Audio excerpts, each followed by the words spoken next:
What's going on, guys? It's Wafers, and welcome back to the Newport County Road to Glory. It's episode 19, and today we are going to be playing a couple league games and a couple cup games as we near the January transfer window.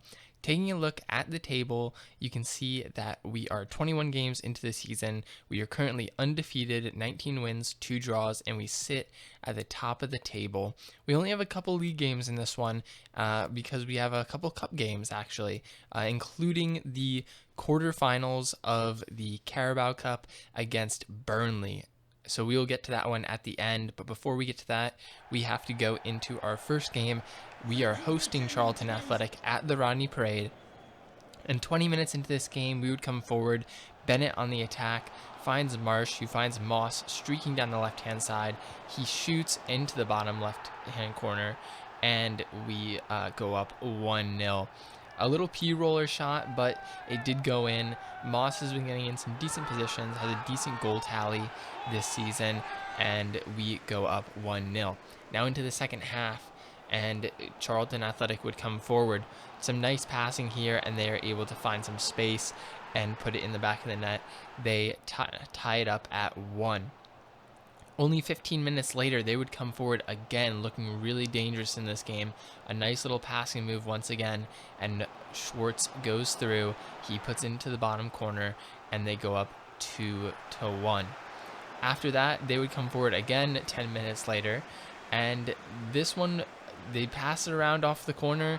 It works its way into their right winger, and he is able to score. We go down 3-1. We would try to mount a comeback late on.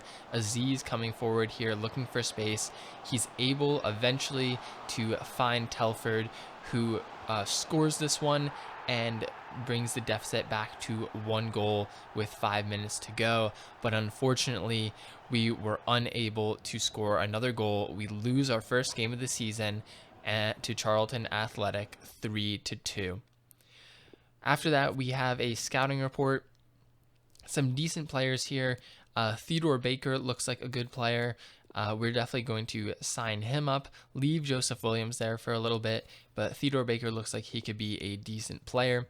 Going to our other scouting report from Burn in Wales.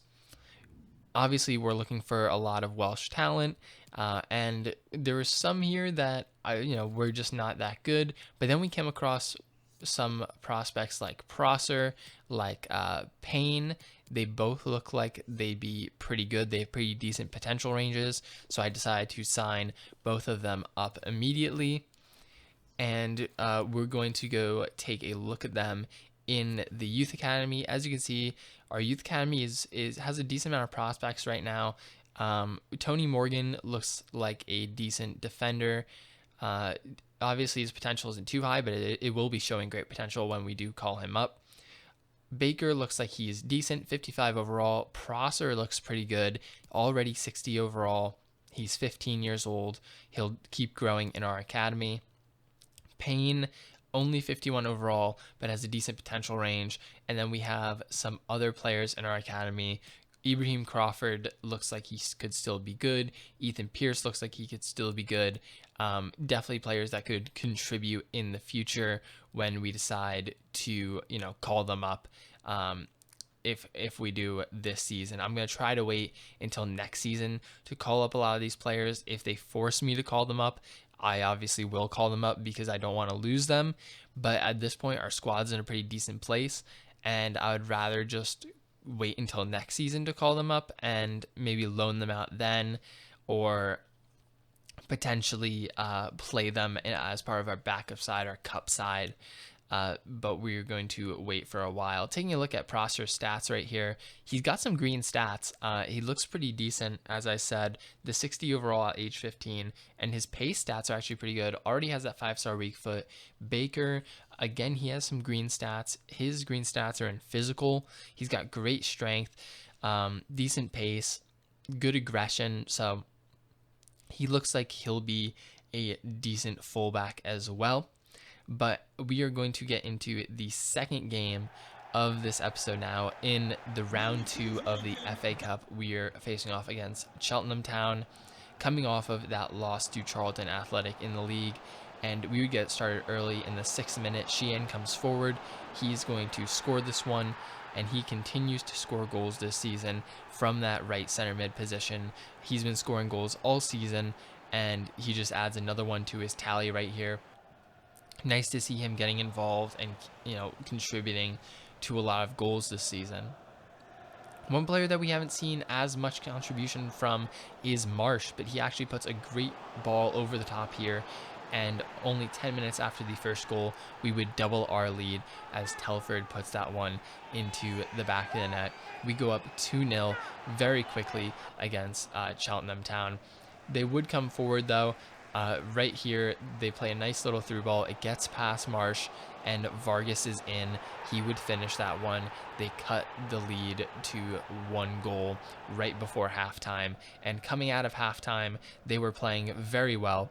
They come down this right-hand side right here. Lloyd passes it back inside to Vargas, who gives it back to Lloyd. It's a nice dribbling from the CPU. That kind of dribbling is really hard to stop, and they end up playing it around here. Eventually, it works its way back to Vargas, who picks up his 2nd goal of the game and ties this one up at 2. We would have to wait all the way until the 82nd minute to come forward again. As I said, they were playing really tough in the second half, but Aziz is able to find Bennett. He ball rolls, finesses around the keeper, who sort of came out and ended up in no man's land. He came out, tried to get the ball, and I guess realized he wasn't going to get there, and it sort of left him in this really weird spot where he wasn't really in a good position to save any shot. So we pick up the win there, 3-2, and we progress in the FA Cup, which is always nice to see. I'm not too concerned about the cups, but it's always nice to progress in them. Another cup game here, the Papa John's Trophy. I played a full backup squad for this one, trying to make sure that all of our first team players were fully rested, and there were no chances in this one until 5 minutes before the end of the game. Salford came forward. They end up putting that one into the back of the net, and they would pick up the win. So we lose in the Papa John's Trophy, which again I wasn't too bothered about, because it, out of all the trophies, it's the one I care about the least.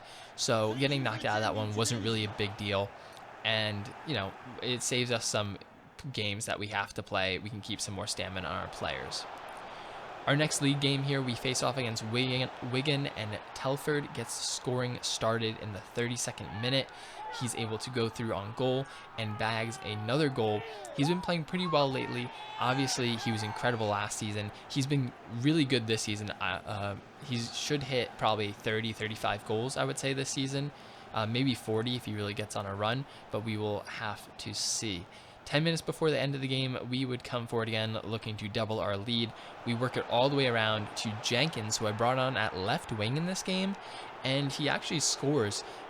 He puts that one in the net, and we go up 2-0. He's been on a great run of form since we called him up from the youth academy, and that is how it would end. We pick up a victory in the league after, stumbling a little bit against Charlton Athletic in our previous league game. Now into the big one. We are hosting Burnley at the Rodney Parade. You can see this is what it looks like right now. We are the smallest club left, and we are facing our second Premier League side. We go up against Burnley in the quarterfinals. Within 15 minutes, we would come forward. We get a nice counterattack here. Telford finishes it past Nick Pope, and I was so excited to get an early goal. Haynes started that counterattack, got it up to Bennett, who fed Telford, and the early goal was so nice. I was so excited to be able to get a lead, but off a corner, Burnley would answer. On the stroke of halftime, Rodriguez puts it in the net, and that is one thing you have to worry about with Burnley. They have so many tall players in the air. They're so dangerous, and they equalize. There were some chances in the second half, nothing really noteworthy. So that means that after the full game, we are going to penalties. And as you know, we've had a couple penalty shootouts already this season. We had a couple penalty shootouts last season. We've been pretty decent in penalty shootouts overall. This one does not start out well. Telford gets his penalty saved by Pope, and then Burnley is able to score. For the second penalty, Haynes, I go back to the same corner, and Haynes is able to put it in. Dwight McNeil steps up for this one, and he bar downs it, and we are down 2-1. Sheehan steps up. He's going to put it into the bottom right corner, and we are trying to make a comeback here. We need Burnley to miss a penalty or get one saved, and they try to chip it here, and he chips it over the net, and we're right back into the penalty shootout. Shepherd puts his penalty away. We're looking good now. We are in control. Plattenhart steps up. He bar downs, but this one goes out. And that means that Ibrahim Marsh can win the game with this penalty if he is able to put it back into the net. Marsh against Pope. He's going for the top left corner, and he hits the bar, and it stays out. So now it's all down to Townsend. If Townsend can save this one, since Marsh wasn't able to score, we will win the penalty shootout. And he's able to save it with his trailing hand. Burnley misses their last 3 penalties in the penalty shootout, and we beat our second Premier League side on the way to the Carabao Cup semi-final. And already an incredible run. If we can't go farther than the semi-final, that I would be satisfied with this. We've beaten 2 Premier League teams. We beat Leicester City, and we beat Burnley. So after 23 games, you can see we have 62 points, a commanding lead, 11-point lead on Barnsley in the league. We are looking prime to go up in automatic promotion, and I'm excited for what's to come. Obviously, we have the Carabao Cup semi-finals to come in January, as well as, getting through December and going into the transfer window. We'll have to see what we can do. But that's going to be it for this episode of the Newport County Road to Glory. If you guys did enjoy it, make sure to drop a like on the video. Let me know what you think down below in the comments, and subscribe if you're new, and I'll catch you guys soon for a new episode.